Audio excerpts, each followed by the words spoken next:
the nursery erupted in chaos. Twin screams tore through the stone corridors of Drevenhold, piercing and relentless. Healers stumbled past each other, exhaustion carved into their faces like battle scars. One nursemaid collapsed against the doorframe, tears streaming down her cheeks as she pressed trembling hands over her ears. "They haven't stopped for 3 days," elder healer Morven rasped, his voice cracked from sleepless nights. "Nothing works. Not herbs, not spells, not even the moon blessing." Inside the royal nursery, the twin heirs thrashed in their cradles. Cairn's face burned crimson as his tiny fists beat the air. Soren's wails came in gasping, desperate bursts that made the servants flinch. Blankets lay scattered across marble floors. Bottles of untouched milk lined the windowsill, each one a failed attempt. The head nursemaid, Eldra, rocked Cairn with mechanical movements, her eyes glassy and vacant. "Please," she whispered to the screaming infant. "Please, little prince. Please." Outside the carved oak doors, the entire palace held its breath in shared misery. Then something impossible happened. A soft humming drifted through the corridor. Gentle, lilting. A kitchen servant's voice, barely more than a whisper. The screaming stopped. Complete. Absolute. Silence. Eldra's head snapped up. Morven froze mid-step. Every person in that nursery turned toward the door with identical expressions of shock. The humming continued, sweet and low, like rainfall on leaves. But the one who soothed them wasn't even a wolf. If you want to see how this story unfolds, hit that subscribe button and ring the notification bell. Trust me, you won't want to miss what happens next. 3 months earlier, Lysera Vale scrubbed pots in the belly of the palace kitchens.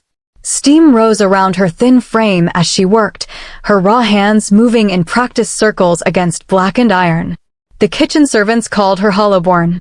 The curse whispered behind her back wherever she walked. No wolf. No shift. No worth. Move aside, hollow girl, Brita snarled, shouldering past with a tray of bread. The older woman's hip caught Lysera's shoulder hard enough to make her stumble. Stew water sloshed onto the stone floor. Lysera said nothing. She never did. Words only made it worse. She worked until her fingers bled, until the head cook finally dismissed her with a disgusted wave. Outside in the servants' courtyard, Lysera sank onto a stone bench and pulled a crust of bread from her apron pocket. Her daily meal. 1 piece. If she was lucky. A small bird landed on the bench beside her. Brown and scrappy, with 1 damaged wing. Lysera smiled. She tore the bread in half and scattered crumbs on the stone. "There you go, friend. You need it more than me." The bird pecked eagerly, tilting its head at her between bites. "At least you don't care that I'm wolfless," Lysera murmured. She began to hum, that same gentle melody that seemed to pour from somewhere deep in her chest. The bird fluffed its feathers and settled closer. She didn't notice the other servants watching from the kitchen window, their expressions twisted with contempt. Singing to birds, one sneered. "That hollow creature gets more pathetic every day. She'll die young," another predicted with cold certainty. "Her kind always do. Weak blood." Lysera heard none of it. She simply hummed, feeding her small friend, finding peace in the only moment of kindness her day would hold. That night, news crashed through the palace like thunder. Queen Mareth had vanished. Her chambers stood empty, her belongings untouched. No note. No explanation. One moment she existed, and the next she simply dissolved into air. Rumors spread like wildfire through the servant quarters. Lysera overheard them as she hauled water from the well, as she scrubbed floors, as she tried to make herself invisible. She took a lever, one guard whispered. No, she was exiled for betrayal, another insisted. I heard she fled rather than face the king's judgment. In the throne room, Alpha King Kaler became something dark and terrible. His golden eyes turned cold as winter ice. His commands grew sharp and cruel. Servants who once walked freely now scurried through hallways, terrified of drawing his attention. Find her, he snarled at his trackers. Search every corner of this realm. Bring her back in chains. But it was the twins who suffered most. Without their mother, Cairn and Soren cried endlessly. They refused bottles. They couldn't sleep. Their small bodies grew hot with fever as healers tried every remedy known to their kind. The bond is broken, Morven explained to the king, his voice heavy with worry. Pups this young need their mother's presence. Without her, they're in distress. Kaler's fist slammed into the council table. Then make them stop. You're healers, aren't you? Heal them. But nothing worked. The palace descended into a special kind of hell, where infant screams echoed day and night through ancient stone, and no one could find peace. 3 weeks into the crisis, Lysera received an unusual order. You, the head cook barked, thrusting a tray into her hands. Take this to the royal nursery. The regular girls are too exhausted. Lysera's eyes widened. Me? But I'm not allowed in they. Did I ask for your opinion, Hollow Girl? Move. Lysera clutched the tray and hurried through corridors she'd never walked before. Rich tapestries lined the walls. Carpet soft as clouds cushioned her worn boots. Everything spoke of wealth and power so far removed from her world it might as well be another realm entirely. The screaming grew louder as she approached. When she reached the nursery doors, even the guards looked broken. One had dark circles under his eyes so deep they looked like bruises. The other swayed slightly on his feet. Delivery from the kitchen, Lysera said quietly. They waved her through without even looking at her. Inside, chaos reigned. Eldra paced with Cairn, bouncing him desperately while he screamed. 2 other nursemaids tried to soothe Soren, their movements jerky with exhaustion. Morven stood at a table, mixing yet another useless tincture.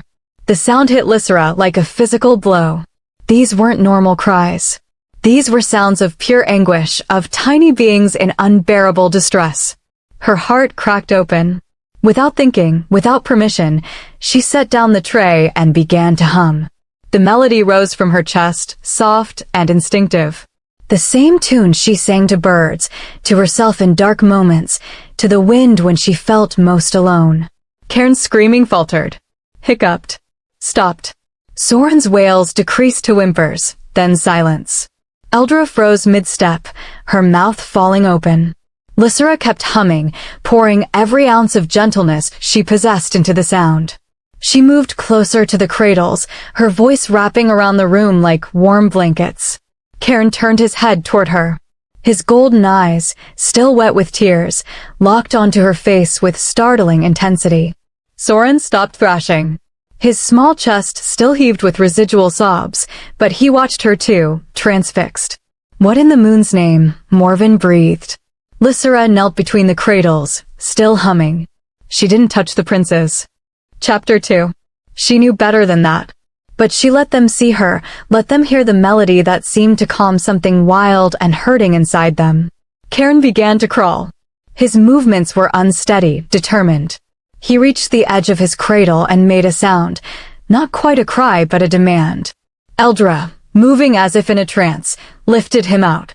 The baby immediately lurched toward Lysera, tiny hands grasping at air. He wants. Eldra's voice trailed off in disbelief. Lysera extended her arms instinctively, and Eldra placed the prince against her chest. Cairn immediately buried his face in her worn servant's dress, his fists clutching the rough fabric. His body relaxed completely, melting into her warmth. Soren began to wail again, but this time it was different. Demanding. Reaching. Another nursemaid brought him over with shaking hands. Lysera cradled both twins against her, one in each arm, and continued humming. They burrowed into her like she was the only safe harbor in a storm-tossed sea. Within moments, both princes were asleep. The nursery stood frozen in absolute silence. How did you do that? Morven whispered, his scholarly mind racing to understand the impossible. Lysera looked up, her dark eyes wide with confusion and fear. I don't know. They sounded so sad. Eldra stepped closer, staring at the peaceful babies with something like religious awe. 3 weeks. 3 weeks we've tried everything, and a kitchen servant just sings, and they... A wolfless kitchen servant, one of the other nursemaids hissed, finding her voice. This isn't natural. It can't be. The room erupted in whispers. Lysera felt their stares like brands on her skin. She wanted to run, but the twins slept so peacefully in her arms she couldn't bear to disturb them. "Get out," Morven said suddenly, addressing everyone except Lysera. "Now, all of you." The nursemaids filed out, casting suspicious glances over their shoulders. When the door closed, Morven approached slowly, studying Lysera with intense curiosity. "What's your name, child?" "Lysera Vale, healer." "How old are you?" 19 summers, healer. "And you've never shifted?" His tone wasn't cruel, merely clinical. "No, healer. I'm Hollowborn." The word tasted like ash in her mouth. Morven nodded slowly, his eyes moving to the sleeping princes. "Yet the alpha heirs respond to you in a way they respond to no one else." "Curious. Very curious indeed." Footsteps echoed in the corridor outside. Heavy. Purposeful. Angry. The door slammed open. Alpha King Kaler filled the doorway, his massive frame radiating fury. His golden eyes swept the room and landed on Lysera with the force of a physical blow. "What is this?" His voice was deadly quiet, which somehow made it more terrifying than if he'd shouted. Lysera's entire body went rigid. The twins stirred slightly in her arms, but didn't wake. "Your Majesty," Morven began carefully. This servant managed to calm the princes when nothing else would. "I thought you'd want to know." "You thought I'd want to know that my sons, my heirs, are being handled by defective blood?" Kaler stalked forward, each step deliberate. "You thought that was good news?" "They were suffering, Your Majesty. For weeks. And she helped them." Kaler's lip curled. He stared at Lysera with such contempt she felt it in her bones. "She's cursed them. Manipulated them somehow. There's no other explanation." "Your Majesty, I would never." Lysera's voice came out as barely a whisper. "Silence." The command cracked through the air like a whip. Cairn whimpered in his sleep. "How dare you speak without permission? How dare you touch the royal heirs with your hollow hands?" Tears burned behind Lysera's eyes, but she refused to let them fall. She'd learned long ago that crying only made wolves like him crueler. Kaler turned to Morven. "Remove her from my sons. Immediately." "But Your Majesty, they finally found peace." "I said remove her." Kaler's eyes flashed with his wolf, amber bleeding into gold. "Get that defective creature out of my sight before I tear her apart myself." Eldra rushed in from where she'd been hovering outside the door. She took Cairn first, then Soren, lifting them with practiced care from Lysera's arms. The moment the contact broke, both twins' eyes snapped open. Cairn's face crumpled. Soren released a wail that made everyone in the room flinch. "Out!" Kayla roared over the renewed screaming. "Now!" Lysera scrambled to her feet and fled. Behind her, the twins' cries rose to a fever pitch, but she didn't dare look back. She ran through corridors until her lungs burned, until she found a dark corner in the lower kitchens where she could finally collapse against cold stone. Only then did she let herself cry. The next week was torture for everyone in Drevenhold. The twins refused all food. They screamed until their voices went hoarse, then screamed some more. Morven tried every remedy in his considerable knowledge. Nothing helped. On the fifth night, Eldra made a decision. She found Lysera scrubbing pots in the kitchen, her hands raw and bleeding from the lye soap. "Come with me," the nursemaid whispered urgently. "Quickly, before anyone sees." "I can't," the king ordered. "The princes haven't eaten in 5 days. They're getting weaker." Eldra's eyes glistened with desperation. "Please, just for a moment. Just to calm them enough that they'll take milk." Lysera's heart clenched. "If he finds out, he's in the war room. He won't know." Eldra grabbed her hand. "Please." They crept through servant passages, narrow corridors built into the palace walls that the nobility never saw. Eldra led her to a hidden door that opened into the nursery from behind a tapestry. The twins lay listless in their cradles, their small faces pale and drawn. The sound of their weak crying broke something inside Lysera. She went to them without hesitation. The moment she began to hum, their eyes found her face. Recognition sparked in those golden depths. Cairn reached for her with trembling hands. Soren made a sound, part sob and part relief. Lysera lifted Cairn first, cradling him close. "I'm here," she whispered. "I'm so sorry." "I'm here now." Eldra prepared a bottle and handed it to Lysera. Cairn latched on immediately, drinking with desperate hunger. When he finished, they switched. Soren fed just as eagerly, his small hand wrapped around Lysera's finger. "Thank the moon," Eldra breathed, sagging with relief. After they ate, Lysera held both twins and sang softly.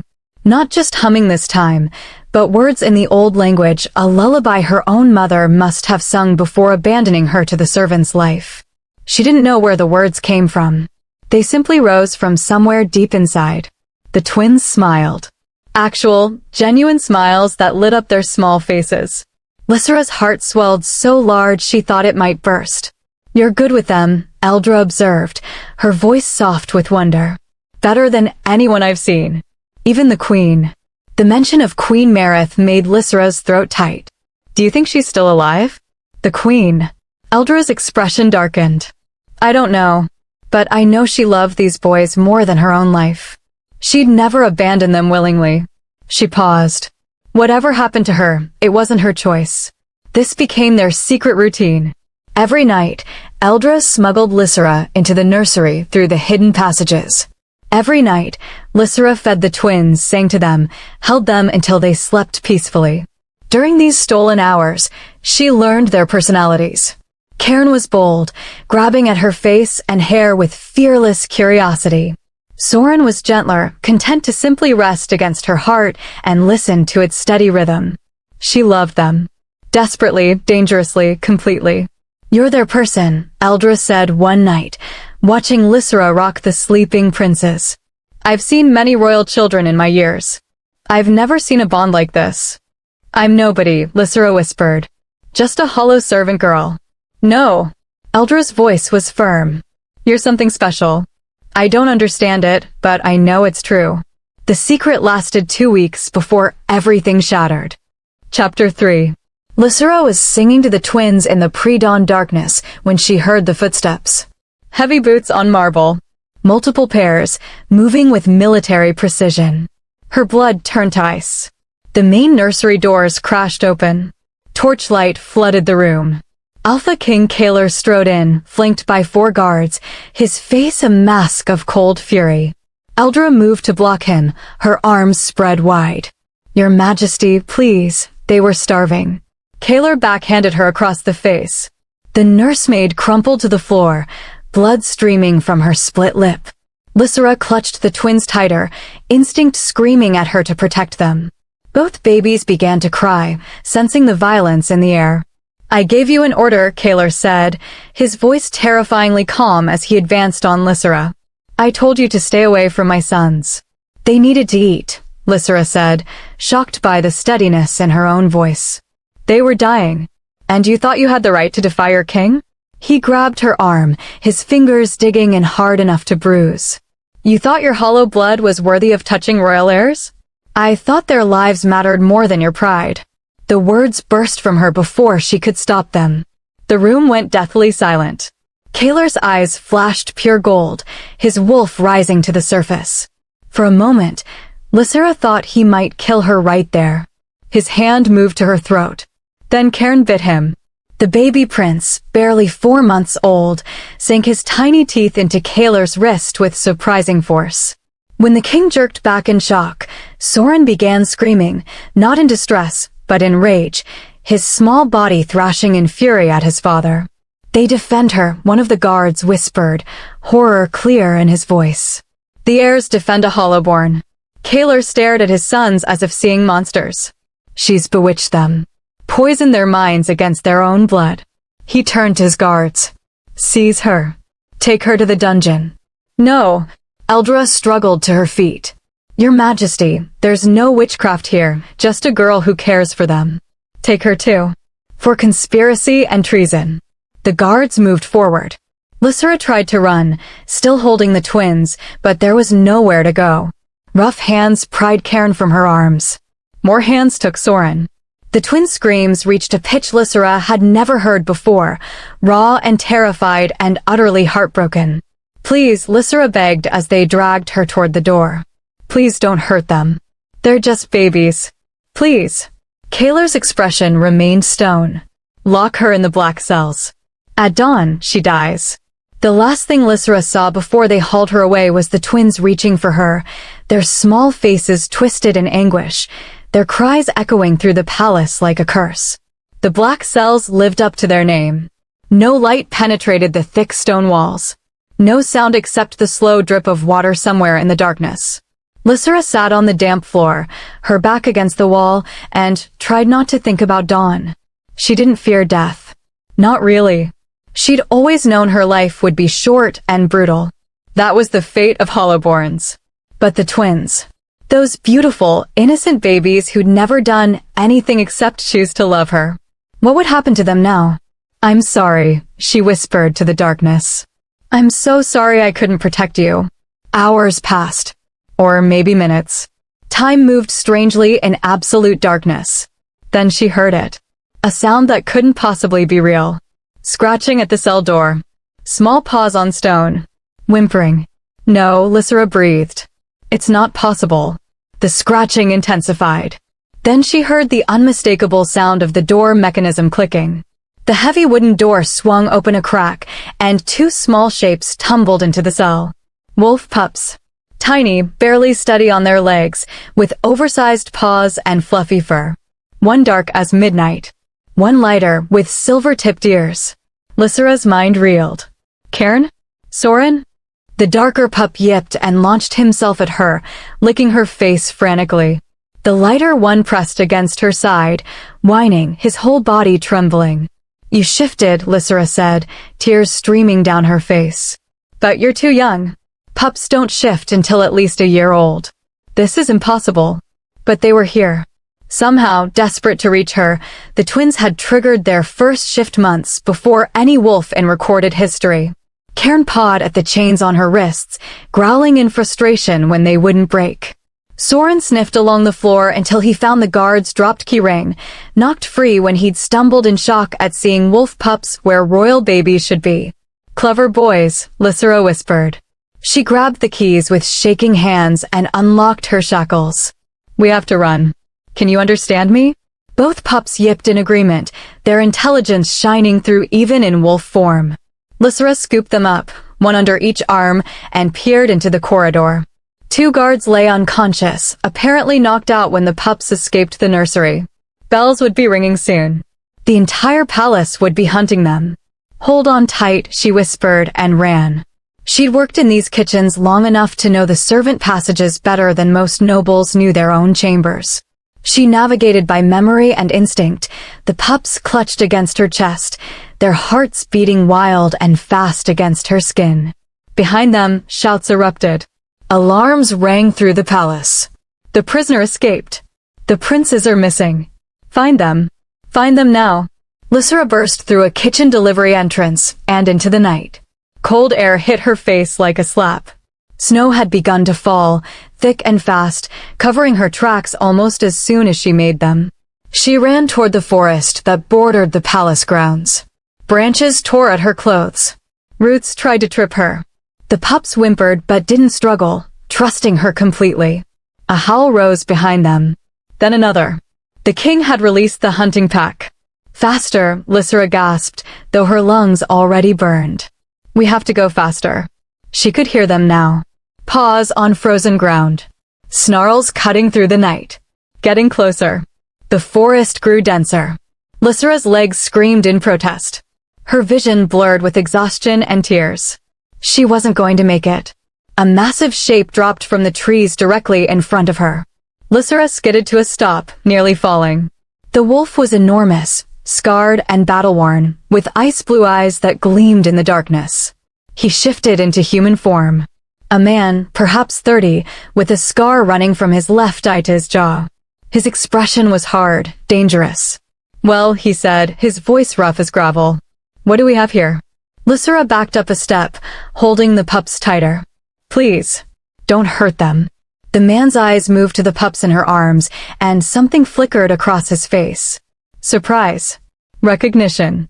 Those are royal pups, he said slowly. I can smell the alpha bloodline from here. His gaze sharpened on Lysera. And you're Hollowborn. So tell me, little rabbit, why are you running through the Frostmere wilds with the king's heirs? The hunting pack's howls grew louder. Minutes away now. Maybe less. Lysera lifted her chin, meeting the scarred stranger's eyes with desperate courage. Because they chose me, and I won't let anyone hurt them. The man stared at her for a long moment. Then, impossibly, he smiled. It was a fierce, wild thing that showed too many teeth. Well then, he said, extending his hand. Looks like you need a guide. Name's Raiden. And if you want to live through the night, you'd better trust me. Lysera hesitated for only a heartbeat. The howls were nearly on top of them now. She took his hand. Raiden pulled her forward and began to run, moving through the forest with supernatural grace. Lysera struggled to keep up, branches whipping past in a blur. Where are we going? She gasped. Somewhere the king's dogs won't follow. Now shut up and run. They burst through a wall of thorns that Raiden somehow navigated without a scratch, while Lysera accumulated a dozen new cuts. On the other side, the ground dropped away sharply. A cliff edge. Jump, Raiden commanded. Are you insane? Do you want to live or not? The hunting pack crashed through the thorns behind them. Lysera jumped. Chapter 4. They fell through darkness, wind screaming past. Lysera clutched the pups so tightly she feared she might hurt them, but she couldn't let go. Then they hit freezing water, and the world became chaos. Raiden's hand found her collar and hauled her upward. She broke the surface gasping, disoriented, the pups still somehow secure in her grip. The scarred warrior dragged her toward the shore with powerful strokes. Current will carry us downstream, he said, already pulling her onto rocks. Palace dogs won't track us through water. Move. Lysera's teeth chattered so hard she could barely speak, but she moved. The pups shook violently in her arms, soaked and terrified but alive. She tucked them inside her shirt against her skin, trying to share what little warmth she had left. Raiden led them into a cave hidden behind a waterfall. Inside, he built a fire with practiced efficiency, striking flint against steel until flames caught on dry tinder he'd stored there. This is a safe house, he explained, stripping off his wet shirt without modesty. One of many. Been using this network for years. Who are you? Lysera asked through chattering teeth, huddling close to the growing flames. Told you. Name's Raiden. He threw a dry blanket at her. Former royal guard. Current fugitive.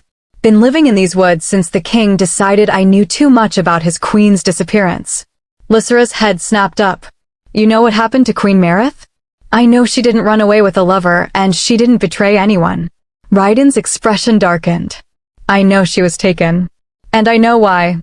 The pups shifted back without warning, suddenly too naked, shivering baby boys in Lysera's lap. She wrapped them quickly in the blanket, rubbing warmth back into their small limbs. Raiden stared.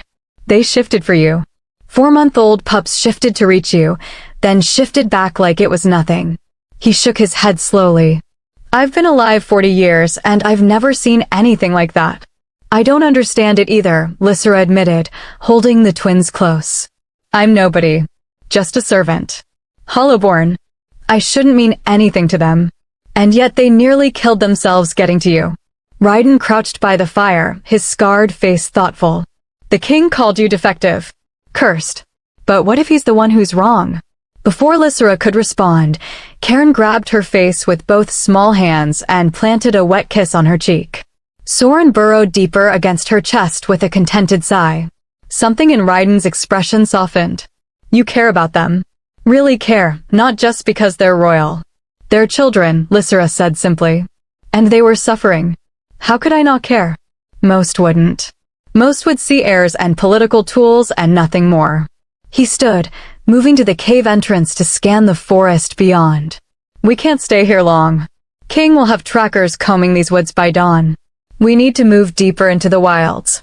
And then what? Then we figure out how to keep you and those pups alive long enough to matter. They traveled for 3 days through the Frostmere wilds. Raiden taught Lysera how to move silently through underbrush, how to mask her scent with pine sap and mud, how to read the forest's warnings. The twins shifted between forms as needed, wolf pups when they needed to move quickly, babies when they needed to feed and rest. Lysera learned that Raiden was harder than stone and twice as sharp, but he had a strange gentleness when it came to the princes. He carved wooden toys for them during rest stops. He scouted ahead to ensure their path was safe. He never once questioned why he was risking his life for a Hollowborn servant and 2 royal heirs. On the 4th night, they reached a checkpoint. 2 wolves materialized from the shadows, massive and battle-scarred. Raiden, one growled in greeting, shifting to human form. Been a while. Castor. Still ugly as ever. Raiden clasped the man's forearm. Need passage to Frostmere camp. Castor's eyes moved to Lysera and the sleeping twins. His eyebrows rose. Those are the king's heirs everyone's hunting for. They are. And you brought them here because? Because the queen would want them safe. Something unspoken passed between the 2 men. Castor finally nodded. Follow me. But Raiden, you better know what you're doing. This could start a war. Pretty sure the war already started, Raiden replied grimly.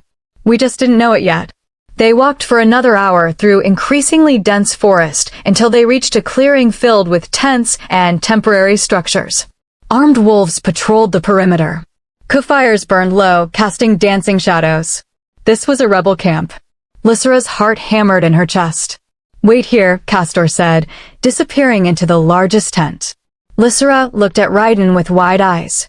You brought us to rebels? If the king finds out. The king wants you dead and his sons back under his control. These people want the king dethroned. Raiden's voice was calm, certain. Enemy of my enemy, little rabbit. The tent flap opened. A woman emerged, tall and regal despite her simple traveling clothes. Her dark hair fell in waves past her shoulders. Her eyes were the same golden shade as the twins. Lysera's legs went weak. Queen Mareth was alive. The queen's gaze swept over them, landing on the sleeping princes in Lysera's arms. Her composure shattered. A sound escaped her throat, half sob and half prayer, and she rushed forward. My sons, she breathed, reaching out with shaking hands. My babies. Oh, my precious boys. Cairn stirred and opened his eyes. For a moment, he stared at his mother with confusion. Then recognition sparked, and he launched himself at her with a delighted shriek. Soren woke at his brother's cry and began laughing when he saw Maritha's face. The queen collapsed to her knees, crushing both twins against her chest, tears streaming freely down her face. I'm here. Mama's here. I'm so sorry. I'm so sorry. Lysera stood frozen, watching the reunion with a bittersweet ache in her chest. They had their mother back. They didn't need her anymore. She took a step backward, intending to slip away quietly. Maritha's head snapped up. Wait.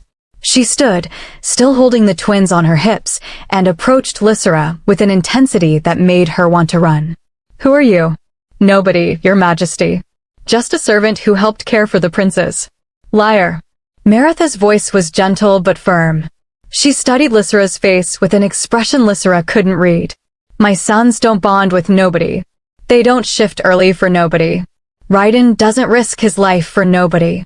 She reached out, touching Lysera's cheek with her free hand. What's your name, child? Lysera Vale, Your Majesty. Mareth went absolutely still. The color drained from her face. Vale. Your mother's name was Mira. I don't know. I was raised in the palace kitchens. I never knew my mother.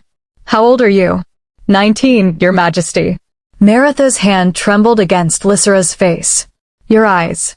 I should have seen it immediately. They're the same shade as. She broke off, her voice cracking. Come inside. We need to talk. Now. Inside the command tent, Mareth set the twins down on a pile of furs where they immediately began playing with wooden blocks someone had carved for them. She poured 2 cups of water and handed one to Lysera with shaking hands. 20 years ago, Mareth began, her voice low and controlled. I gave birth to my first child. A daughter. She was perfect in every way except one. She paused, pain etching lines around her eyes. She was Hollowborn. Lysera's heart began to pound. Kalar was furious. He called her defective, cursed, an insult to the bloodline. He wanted her killed immediately. Maritha's hands clenched into fists. I begged. I pleaded. I threatened to expose every dark secret I knew about him if he harmed her. Finally, he agreed to a compromise. The child would live, but she would be removed from the royal family, hidden among the servants. Forgotten. The tent seemed to tilt around Lysera. No. I watched her grow from a distance, Marith continued, tears now flowing freely. I wasn't allowed to speak to her, to acknowledge her, to claim her. But I watched. I made sure she was fed. I made sure she had a place to sleep. It was torture, seeing her suffer and being unable to help. That's not possible, Lysera whispered, even though every instinct in her body screamed that it was true. I left her in the care of a woman named Mira, a kitchen servant I trusted. Mira died when you were 5. Do you remember? Lysera did remember. A vague memory of warmth and kindness, then sudden absence. Marith moved closer, cupping Lysera's face in both hands. I named you Lysera Marith's daughter. You are my firstborn. You are their sister. She gestured to the twins, who had stopped playing and were watching with wide, intelligent eyes. And you are the true heir to Drevenhold. The words hit like physical blows. Lysera's legs gave out. She would have fallen if Marith hadn't caught her. No, she said again, desperately. I'm nobody. I'm hollow. You're my daughter. Maritha's voice cracked with emotion. And I have spent 19 years hating myself for not being strong enough to protect you. For letting fear control me. For choosing survival over truth. Cairn crawled over and pulled himself up using Lysera's leg. He patted her knee with his small hand, making concerned sounds. Soren followed, leaning his head against her. They know, Marith said softly. Blood calls to blood. That's why they bonded with you. That's why they shifted early to reach you. You're their sister, and they felt it even when no one told them. Lysera looked down at the twins, these beautiful boys she'd come to love, and saw it now. The shape of Cairn's eyes matched hers. Soren's smile was the same as the one she saw in puddle reflections. Family. Real family. The tears came then, years of loneliness and longing finally breaking free. Marith pulled her close, one arm around Lysera and the other gathering in the twins. They sat together on the floor of the tent, holding each other while Lysera sobbed out 19 years of pain. I'm here now, Marith whispered against her daughter's hair. And I swear on every star in the sky, I will never abandon you again. The reunion lasted through the night. Marith told Lysera everything. How Kalar had grown increasingly paranoid and cruel. How he'd suspected Marith of plotting against him simply because she questioned his brutality. How he'd finally given her an ultimatum, leave voluntarily or be tried for treason. I left to build this, Marith said, gesturing to the camp beyond the tent. An army of wolves who remember what our kingdom was supposed to be. Just. Fair. Protective of all our people, not just the strong. Her expression hardened. And to eventually take back the throne from a tyrant who doesn't deserve it. He'll come for the twins, Lysera said. He'll come for all of us. Let him come. Maritha's eyes flashed gold. I'm done running. Done hiding. Done letting fear dictate my choices. Over the next weeks, the rebel camp became home. Lysera trained with weapons she'd never been allowed to touch. She learned strategy and politics. She discovered that Hollowborn wasn't a curse, but simply a rare variation, no less valuable than any wolf. The twins thrived with both their mother and sister near. They grew stronger, healthier, happier. Their shifts became more controlled. And they remained absolutely devoted to Lysera, following her everywhere, sleeping curled against her each night. Raiden became her unexpected friend and protector. He taught her to fight with a fierceness born of respect, not pity. You're stronger than you know, he told her during a training session, his scarred face serious. Strength isn't just about shifting or physical power. It's about choosing to protect others when the world tells you you're not worth protecting yourself. Then the scouts returned with news that changed everything. King Kalar is marching, Castor reported to Marith in the command tent. Full army. 500 wolves, maybe more. They'll reach us in 3 days. Maritha's expression remained calm, but Lysera saw the tension in her shoulders. Then we prepare for war. If you've made it this far, you're part of something special. Hit that like button, drop a comment telling me what you think happens next, and subscribe so you don't miss the continuation of this story. Your support means everything. That night, Lysera stood at the edge of camp, watching the twins sleep peacefully in Meretha's tent. Raiden joined her, his presence solid and reassuring. "You could run," he said quietly. "Take the twins, disappear into the deep wilds. No one would blame you." Lysera thought about it. About a life of hiding, always looking over her shoulder, always afraid. Then she thought about every Hollowborn child still suffering in Kaler's kingdom, every servant beaten for being weak, every wolf crushed under the weight of cruelty masquerading as strength. "No," she said firmly. "I spent 19 years being invisible, being nobody, letting the world tell me I didn't matter." She turned to face Raiden, her dark eyes blazing with newfound purpose. "I'm done with that. I'm going to fight. For the twins. For my mother. For every person the king has hurt." Raiden smiled, fierce and proud. "There's the alpha heir I was hoping to see." The next 3 days were a blur of preparation. Weapons sharpened. Defenses reinforced. Alliances confirmed. Meretha moved through camp like a force of nature, inspiring her wolves with certainty and strength. On the final night before battle, the royal family gathered in the command tent. Karen and Soren sat in Lysera's lap, unusually quiet, sensing the tension in the air. "Tomorrow will be hard," Meretha said, looking at each of them in turn. "We're outnumbered. Kaler has resources we don't. Many of us may not survive." "Encouraging speech, Your Majesty," Raiden said dryly from his position by the tent entrance. Meretha smiled slightly. "But we have something he doesn't. We have the truth. We have each other. And we have something worth fighting for beyond power and pride." She knelt in front of Lysera, taking her daughter's hands in her own. "I failed you once. I won't fail you again. Whatever happens tomorrow, know that you are loved. You are worthy. You are exactly who you were meant to be." Lysera squeezed her mother's hands. "We're going to win. We have to. Too many people are counting on us." The twins reached for Meretha, and she gathered all 3 of her children close. They stayed that way for a long moment, storing up warmth and love against the cold violence of tomorrow. Later, after Meretha had taken the sleeping twins to bed, Lysera remained awake.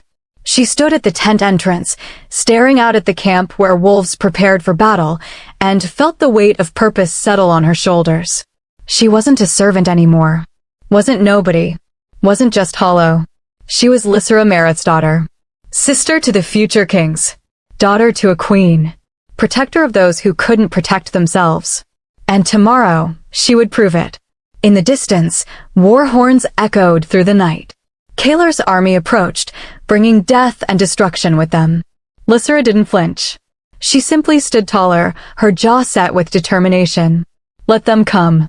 Beside her, Raiden shifted his weight, his hand resting casually on his sword hilt. "Ready for this, little rabbit?" Lysera thought about everything she'd lost, everything she'd found, and everything she still had to fight for. The twins sleeping peacefully, trusting her to keep them safe. Her mother finally claiming her after years of silence. The wolves in this camp who'd welcomed a Hollowborn as one of their own. "I may not have a wolf," she said quietly, her voice steady and sure. "But they chose me anyway. And I won't let them down." Raiden nodded, respect clear in his scarred features. "Good. Because tomorrow, we change everything." The war horn sounded again, closer now. Drums began to beat in the distance, a rhythm of approaching violence. Lysera stood her ground, watching the darkness beyond the camp, and waited for dawn. The story continues, and you'll want to see what happens when Lysera faces her father in battle, when the truth about the royal bloodline comes to light, and when a Hollowborn girl proves that strength comes in forms the kingdom has never recognized. Subscribe now, and let's see this through together. The war has only just begun.